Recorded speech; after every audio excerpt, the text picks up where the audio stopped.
What's up, y'all? It's Aisa, not Asia. Okay, so I have had these braids in for 2 weeks, and if you cannot tell, they are loosened up and they definitely need some refreshing. I definitely like to go around the front and sometimes the perimeter to freshen up these braids. Like here in the back, this hair get a lot of single strand knots, so I go in and try to get those back into the braid. And in the front, that's the part that people see, so it's the part that I freshen up the most. So while I'm freshening up this time, I thought it would be a great time for me to share with you guys some of the challenges that I had braiding my hair as a natural with 4C hair as opposed to when I was relaxed.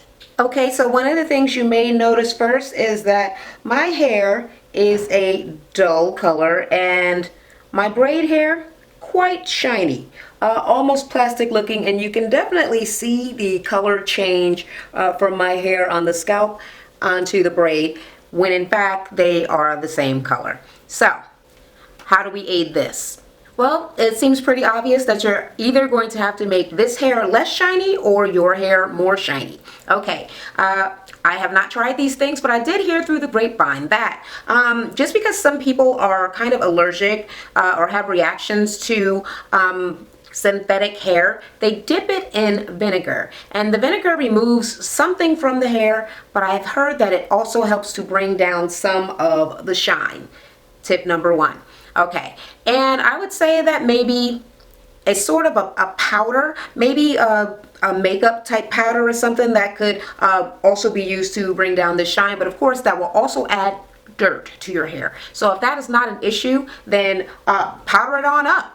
Of course, we all kind of know special ways to shine up our own hair, and that's usually with an oil such as coconut and maybe even sometimes olive oil or any kind of oil that actually gives you shine and doesn't just, kind of sink on into your hair.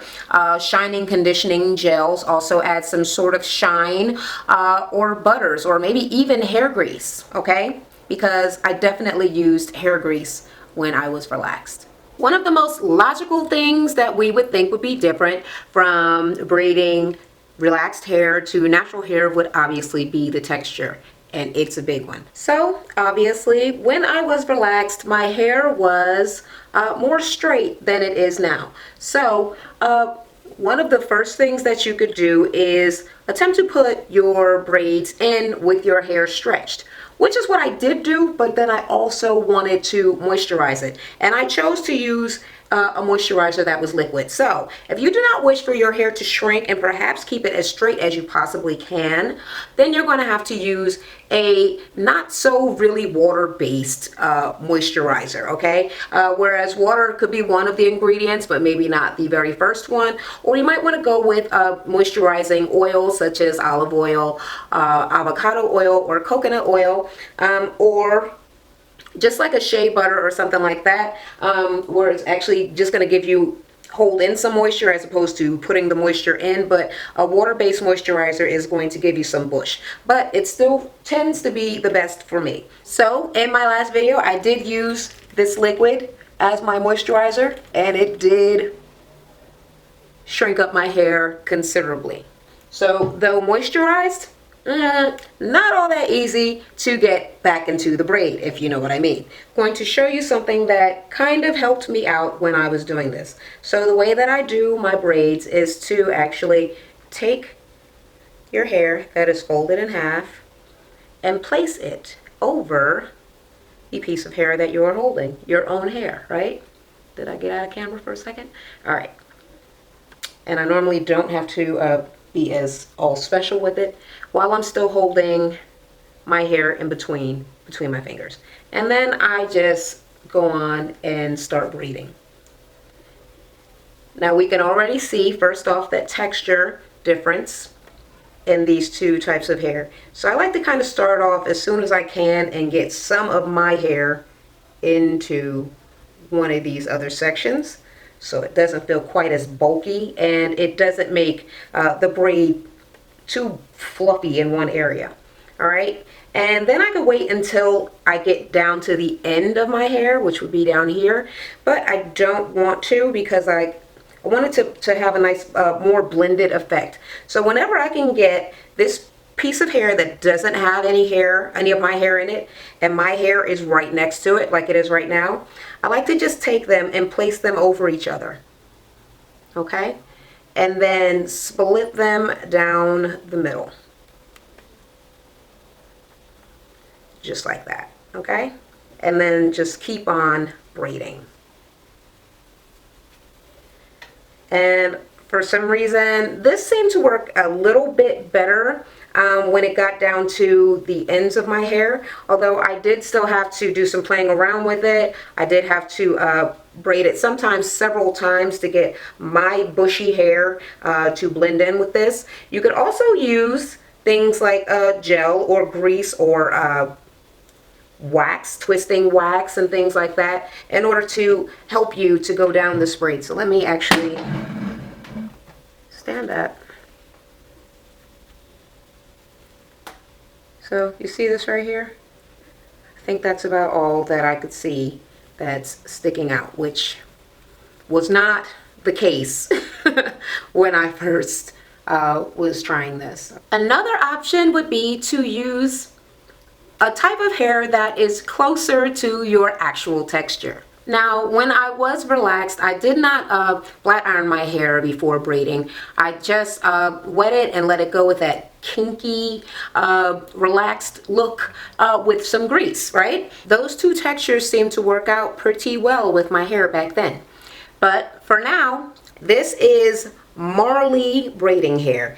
It is the kinky textured hair. You can see the kink in it already before you start. It is more expensive, which kind of sucks that, you know, the straight hair is cheaper, and you can't really do a lot of dipping with synthetic Marley hair because it will lose its kink. It'll go straight as the hair melts down into a straightened state. Okay, so I have the hair out and I have my kinky textured Marley hair, and I'm going to go in with the same exact braiding technique that I already showed you guys.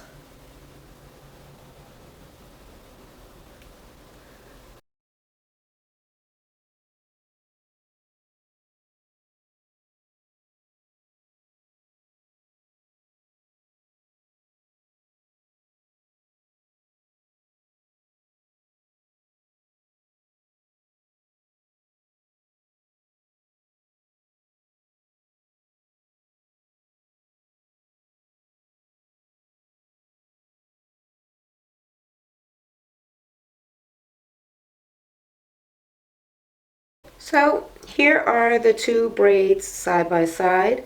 I'm not sure if you can see a difference between the two types. They do still both look adequately shiny. And I will say that the Marley hair was a lot harder to get through even after I brushed it through. It does have a more kinky look as it gets down further, and it does braid down to the ends a lot better. And I actually do think that it looks a little bit closer to my hair texture. So if you have tightly coiled, highly textured hair, I hope that these tips can help you. And until the next time, I love you guys, and I can't wait to talk to you again. Bye. Just want to say thank you so much for checking out my channel. And if you enjoyed this video, make sure you share it with someone who cares. While you're here, check out my previous video. If you're into reality TV, swing by my other channel and check out my reviews and my gossip and my rants. And she deserved it because she actually did commit a crime. Everything else is just... And if you're trying to get your body right, check out my fitness channel. The workouts are free and I make them just for you.